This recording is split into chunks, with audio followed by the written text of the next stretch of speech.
셰익스피어의 희곡 헨리 4세 제2막에 이런 대사가 나옵니다.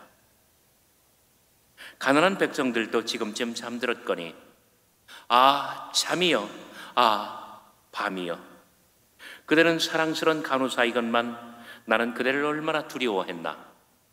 그러나 밤이여 그대는 더 이상 나의 눈꺼풀을 닫을 수 없다. 나의 감각을 망각으로 몰아넣을 수 없다.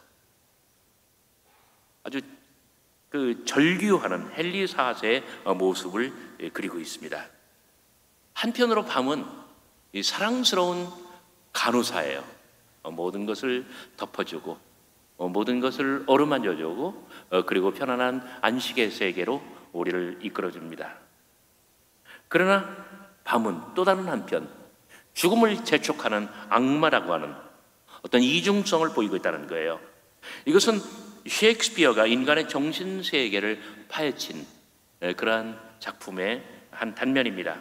인간은 밤이라고 불리는 어두움 속에서 살지만 그러나 그 암흑과의 투쟁력에 따라서 어둠을 밝음으로 변화시킬 수도 있고 아니면 어둠 속에 그저 묻히고 함몰될 수도 있는 것입니다.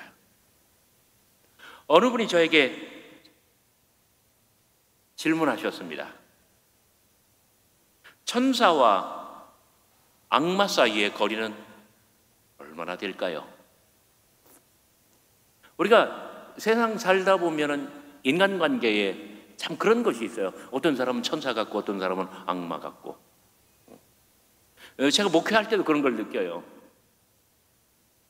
이쪽 교회에서는 똑같은 사람이 정말 천사 같은데 저쪽 교회 가면 똑같은 사람이 반대 역할을 하거든요.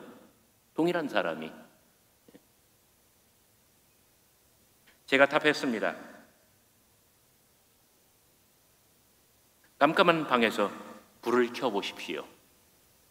순식간에 방 안이 밝아집니다. 그렇죠?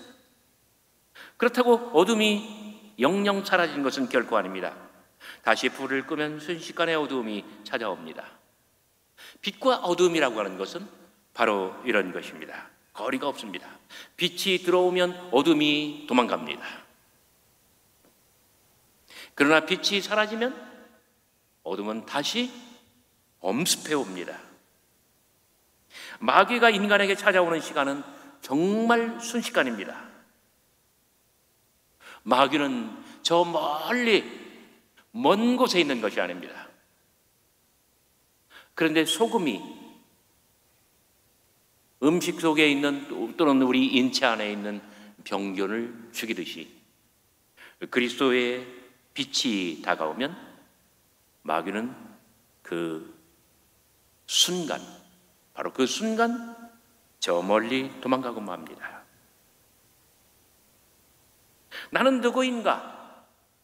오늘날 이 각박하고 험한 세상 속에서 그리스도인이란 누구인가? 흔히들 기독교의 본질을 이야기할 때 오늘 산상수훈의 말씀에 근거하여 기독교는 세상의 빛이고 세상의 소금이라고 이렇게 정의를 합니다. 땅의 소금이 되고 세상의 빛이 되라고 하신 주님의 명령에 기댄 그런 말씀입니다. 오늘 말씀 5장 13절 14절에서 산상수훈의 예수님은 제자들에게 이렇게 말씀하십니다. 너희는 땅의 소금이다. 너희는 세상의 빛이다. 히라보 문장에서 유난히 후메이스, 영어로는 you are the salt of the earth. You are the light of the world. 너희를 강조합니다. 근데 바로 앞선 본문이 유명한 팔복의 이야기잖아요. 심령이 가난한 자들은 복이 있나니. 오늘도 예배 전 찬송하는데 의에 줄이고 목마른 자들. 그렇습니다. 여기 너희는이라고 했을 때 팔복의 축복을 선언받은 바로 그 제자들입니다. 그들은 누구입니까? 예수님의 말씀에서 제자들이야말로 이 땅에서 가난한 자들, 애통하는 자들, 그리고 줄이고 목마른 자들입니다. 5장 11절을 보면은 제자들이야말로, 오늘 보면 바로 앞부분이죠. 제자들이야말로 어떤 사람들입니까? 이 땅에서 박해를 받고 그리고 아주 심하게 비방을 당하는 사람들입니다. 예수님의 제자들이야말로 예수님을 따른다는 이유 하나로 유대교의 정결예법을 지키지 아니하고 그리고 너무나 자유분방하며 하나님의 나라라고 하는 새로운 가르침이 어떻고 깨우침이 어떻고 논하며 유대교 사회의 기본적인 금도를 벗어나고 있지 않습니까? 그들이야말로 이 땅에서 박해를 받고 심하게 비방을 받는 사람들입니다. 예수님께서는 말씀하십니다. 이 땅에서 가난하고 애통하고 배고프며 박해를 받고 그리고 심하게 비방을 받는 너희야말로 땅의 소금이다. 세상의 빛이다. 땅의 소금이라고 했을 때 무슨 뜻입니까? 우리말 성경에는 세상의 소금이라고 번역을 했습니다만은 직역을 하면 humeis esteto halas teis geis. 영어로 직역을 하면 You are the salt of the earth. 너희는 땅의 소금이다. 우리말로는 세상이라고 번역을 했어요. 물론 여기 게이스는 어떤 흙, 토질 이런 걸 가리키지는 않아요. 그런 의미에서 세상을 뜻한다는 것이 맞는 판단입니다. 그리스도인은 맞습니다. 이 땅에서 소금입니다. 세상에서 소금 같은 존재입니다. 구약시대의 이스라엘은, 예수님 동시대 유대인들은 자신을 가리켜서 이스라엘 백성들이야말로 하나님께 택함받은 소금과 같은 존재라고 그렇게 자인식을 가지고 있었습니다. 민수기 18장 19절 이스라엘 자손이 여호와께 거제로 드리는 모든 성물은 내가 영구한 몫의 음식으로 너와 네 자손에게 주노니 이는 여호와 앞에 너와 네 후손에게 영원한 소금 언약이니라. 소금 언약. 유대인들은, 이스라엘은 오직 그들만이 여호와와 택함받은 백성 사이에 하나의 계약으로서의 율법이 있기 때문에, 이 율법은 소금 같은 존재이기 때문에 소금이 스며 있는 자신들이야말로 세상에서 소금과 같은 백성이 되리라, 이렇게 이야기를 했습니다. 출애굽기 30장이나 에스겔 16장, 43장 이러한 다른 성경 본문 속에서 소금은 재물을 청결하게 만들어줍니다. 열왕기하 2장 20절에서 모든 섞인 것과 부패한 것을 깨끗하게 만들어주는 것이 바로 소금이기도 합니다. 욥기 6장을 보면 음식은 소금이 없으면 거의 맛을 내지 못합니다. 소금은 인간 생활에 반드시 필요한 것이지만, 그런데 전 세계로 보면 이스라엘이야말로 세계의 소금 같은 존재라고 그렇게 여겼던 것입니다.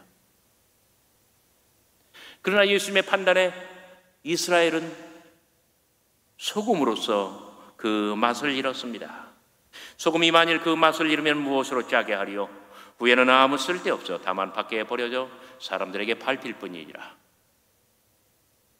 예수님이 이렇게 말씀하실 때 유대인들은 또 반박할 증거가 있습니다.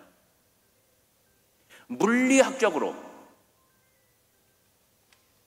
그리고 제가 잘 모르는 용어입니다만 식품영양학적으로 소금은 맛을 잃을 가능성이 전혀 없어요. 소금은 늘 소금이에요.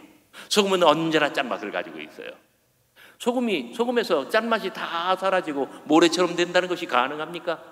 그때는 소금이 아니죠. 그렇게 되는 일은 없습니다. 그러므로 우리는 이스라엘로서, 하나님의 택함받은 백성으로서 전 세계에서 모든 인류 가운데 소금 같은 존재다. 이것이 유대인들의 항변이었습니다. 그러나 예수님께서는 지금 그 소금의 어떤 그 물리적인 어떤 특성을 가지고 말씀을 전하시는 것이 아닙니다. 소금이라고 하면은 소금이 어떤 그 맛이라고 하는, 그 다음에 부패한 것을 방지하고 그리고 모든 것을 청결하게 유지해주는 그러한 속성이 있는 법인데, 이런 속성을 잃으면 마치 먼지와도 같아서 땅에 버림을 받고 사람들에게 밟힐 뿐이라 이렇게 말씀하시는 것입니다.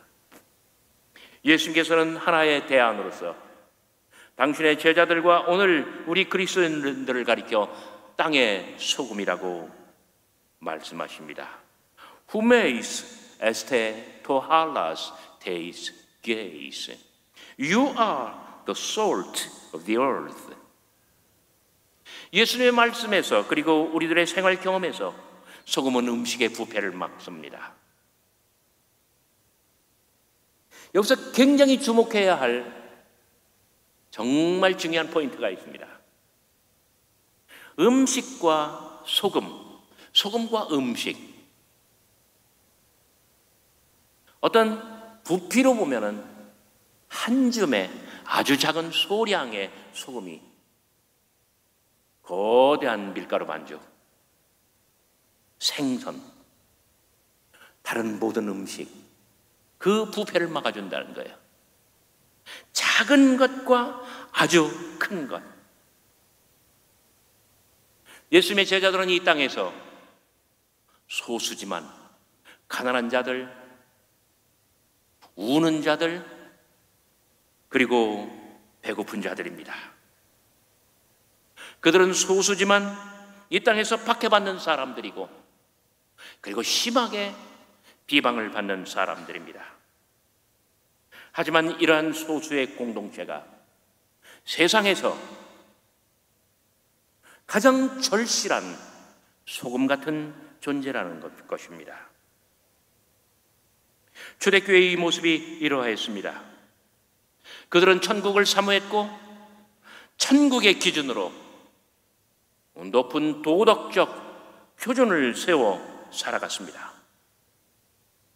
사도들과 교회 지도자들 그리고 모든 그리스도인들이 절제와 절도를 보이며 아름다운 모습을 보이고 살아가며 하나님의 영광을 드러냈습니다. 혼탁하고 이기적인 세상에서 모범을 보이는 실천이 그래야 했습니다. 여러분, 초대교회의 현장, 예수님 직후에, 예수님 돌아가신 이후에 그 방랑하는 카리스마들, 예수님의 직계 제자들입니다. 어떻습니까? 그들은 지갑과 배낭이 없이, 전대라고 번역을 했습니다. 지갑이란 뜻이에요. 지갑을 가지고 다니지 않는다는 것은 무엇을 뜻합니까? 돈을 지참하지 않았다는 얘기입니다. 배낭을 가지고 다니지 않고 배낭 없이 먼 길을 걸어서 여행했다는 것은 무엇을 뜻합니까? 거기에 빵이나 다른 음식을 담을 수 없었다는 것을 뜻합니다. 그들은 가난과 빈곤 속에서 오늘은 이 마을, 내일은 저 마을, 오늘은 이 도시, 내일은 저 도시, 먼 길을 가며 그 배고픔과 주림 속에서 거기에 있는 병자들을 고치고, 바로 이 가정에, 바로 이 고을에, 그리고 이 도성에 하나님의 나라가 침범에 들어와 있다 선언하는 사람들입니다.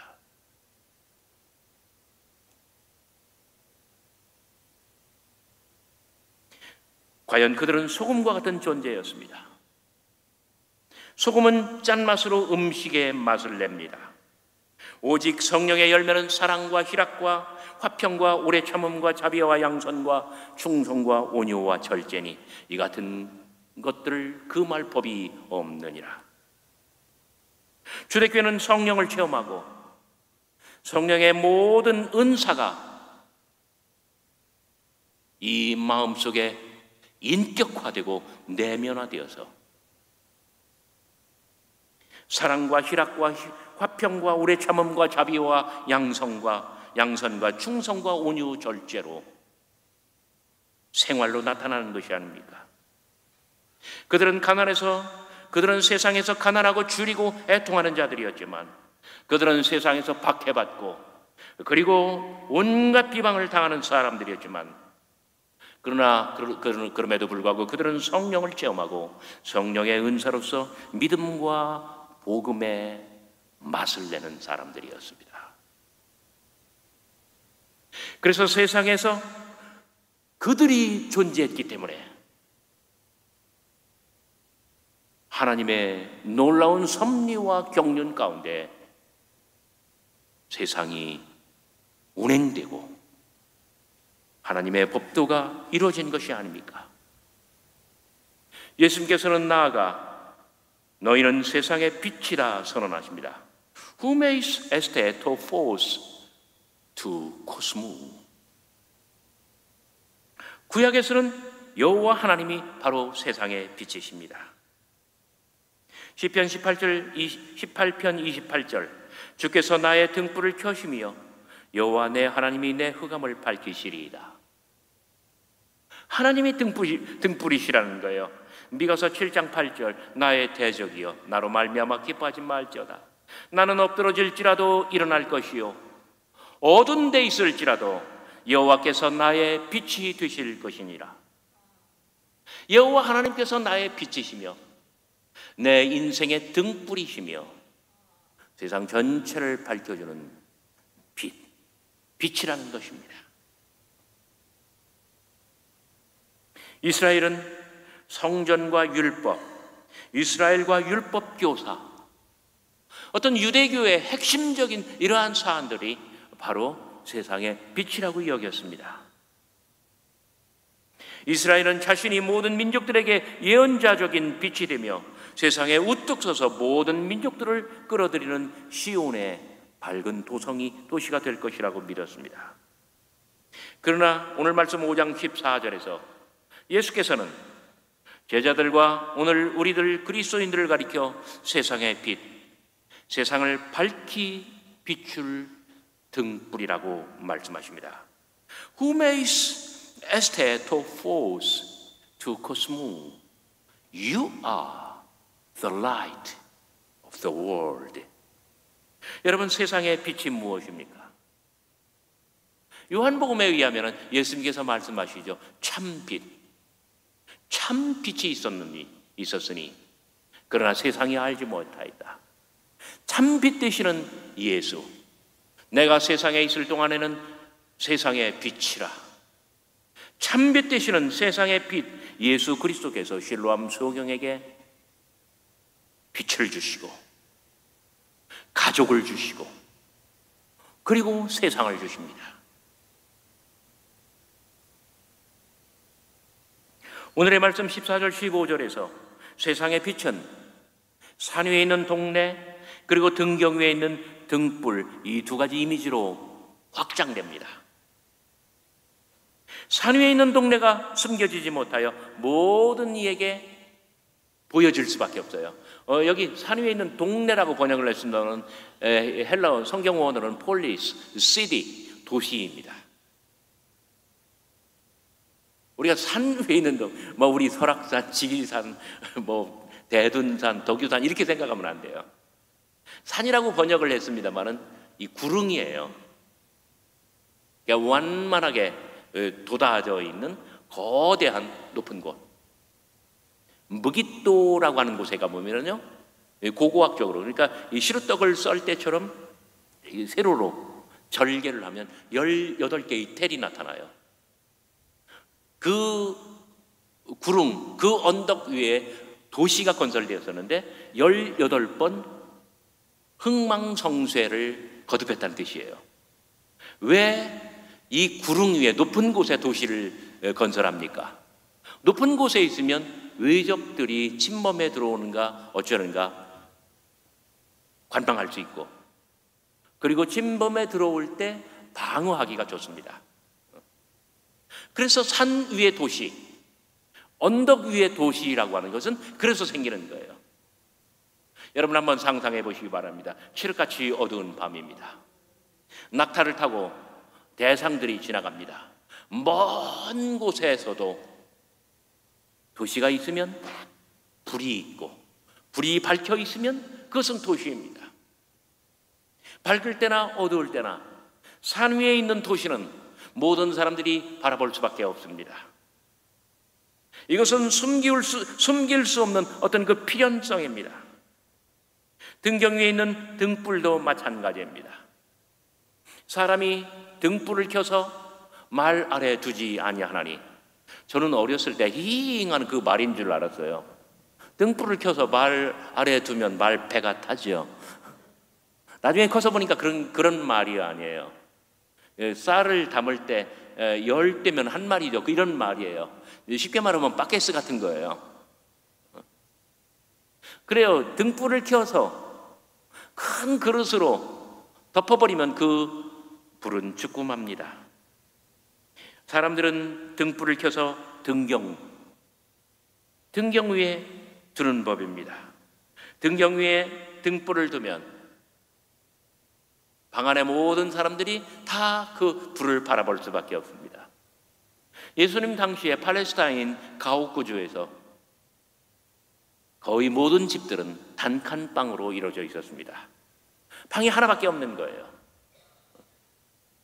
그래요. 한 집에 방 한 칸. 그러면 모든 가족들은 등경 위에 있는 그 등불을 바라보게 됩니다. 어디 그뿐입니까? 산 위에 있는 동네, 산 위에 있는 도시 보여지지요. 등경 위에 있는 등불 보여지지요. 어디 그뿐입니까? 이 등불은 방 안에 있는 모든 사물, 모든 사람들을 다 비추어 줍니다. 이 등불은 집안에 있는 모든 가족들과 모든 물건들, 사물들을 다 비추어 그 존재를 드러내게 합니다. 그래서 등경 위에 있는 등불은 산 위에 있는 도시 같은 어떤 수동성, 보여지는 수동성이 아니라 모든 것을 비추어주는 능동성을 갖추는 것입니다. 이스라엘은 스스로를 거룩한 백성이요 제사장 나라로 자처했지만, 그러나 예수님의 제자들은 가난한 자들, 우는 자들, 배고픈 자들, 그들은 박해받고 온갖 비방을 당하는 자들, 바로 그들이 세상에서 빛이 될 수 있고 그들의 착한 행실로서 모든 사람들이 바라볼 수밖에 없을 뿐더러 스스로 발광체가 되어서 빛을 비추며 세상을 밝히 만들어줄 수 있다는 것입니다. 그들은 가난하고 애통하고 줄인 자들이라고 해서, 그들이 박해받고 온갖 비방을 받는 사람들이라고 해서 움츠리고 위축되거나 그럴 필요가 없습니다. 그들을 박해하고 비방하는 이 오만한 세상을 내버려 두어서도 아니 됩니다. 빛 되시고 소금의 근원이 되시는 하나님께서 세상에, 온 세상에 구석구석 다 들어오실 수 있도록 그들의 기도, 그들의 착한 행실, 그들의 모범적인 행위로서 하나님의 임재를 이루어내만 하는 것입니다. 그래서 예수께서는 5장 16절 이렇게 말씀하십니다. 이같이 너희 빛이 사람들 앞에 비치게 하여 그들로 너희의 착한 행실을 보고 하늘에 계신 너희 아버지께 영광을 돌리게 하라. 우리가 세상에서 땅의 소금이 되고 세상의 빛이 되는 것은 바로 여기 키워드가 나와 있죠. 착한 행실입니다. 선한 마음, 착한 행실.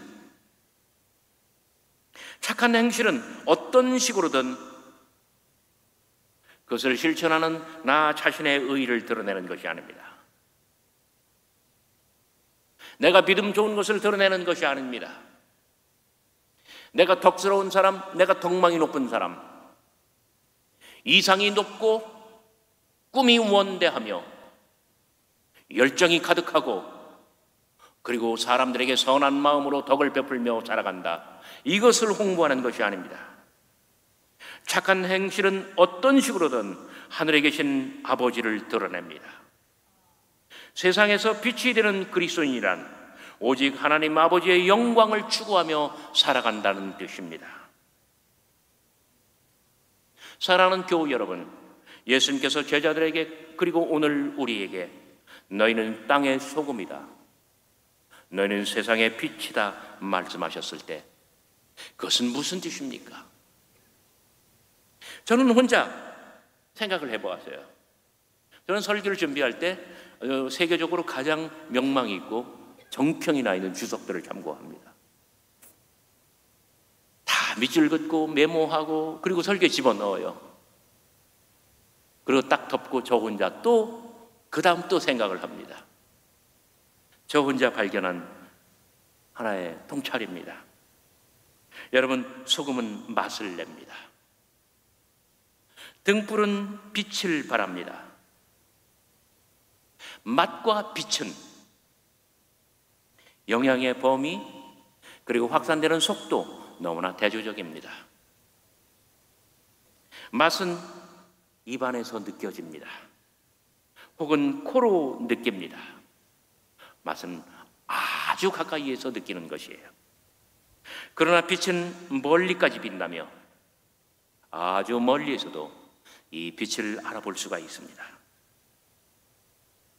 맛은 내 입과 코에서 시작하여 천천히 아주 느리게 확산됩니다. 우리말로는 풍겨난다고 합니다. 그러나 빛은 빠르게, 아니 순식간에 퍼지고 사람들이 식별할 수가 있습니다. 맛은 내 안의 것이지만 빛은 내 밖의 것입니다. 그리스도인의 본분이 무엇입니까? 그리스도인의 본분이란 어둠에서 빛으로 나아가는 것, 그리고 빛을 받은 사람이 내 몸 안에 맛으로 승화시키는 것입니다. 그렇습니다. 빛은 밖에서 옵니다. 빛은 멀리서 옵니다. 예수 그리스도의 빛도 마찬가지입니다. 내 인생 어느 순간에 그 빛이 내 인생 어느 복판에 다가왔습니다. 빛은 멀리서 내게로 가까이 다가와 나를 비추어 줍니다. 빛은 내 주변의 많은 것들조차 비추어 주고 그리고 나의 세상을 온전히 밝게 만들어 줍니다. 빛은 내게로 다가와 나를 변화시키고 그리스도인이 되게 하신 그리스도와 복음의 상징이 됩니다. 그러나 맛은 입에서 시작됩니다. 입에서 시작되어 온몸으로 퍼집니다. 맛은 내 몸 안에 이 내면의 현상입니다. 맛은 시간이 지날수록 귀합니다. 음미할수록 깊고 그윽한 향기가 온몸에 그리고 내 인생 전체에 퍼집니다. 맛은 내게로 다가와 나의 영혼 속속들이까지 변화시켜줍니다. 그러므로 맛은 내면화된 신앙의 인격을 뜻하는 것입니다. 빛은 존재를 압도하는 힘이지만 사람들에게 존재를 압도하는 힘이지만 그러나 맛은 사람들의 존재를 사로잡는 힘입니다. 예수 그리스도께서 이 땅에서 핍박받고 비방을 당하며 정말 어려운 인생길에서 힘들게 살아가고 있는 제자들, 그리고 오늘 우리들에게 너희는 땅의 소금이다, 그리고 세상의 빛이다 라고 했을 때 여러분들의 착한 행실로 하나님 앞에 밝고 큰 영광을 드러내며 인격화되고 내면화된 그 신앙의 정죄된 맛으로서 여러분들 자신과 주변의 많은 사람들을 감동시키는 그러한 그리스도인들이 다 되시기를 원하여 이 말씀 함께 나누었습니다.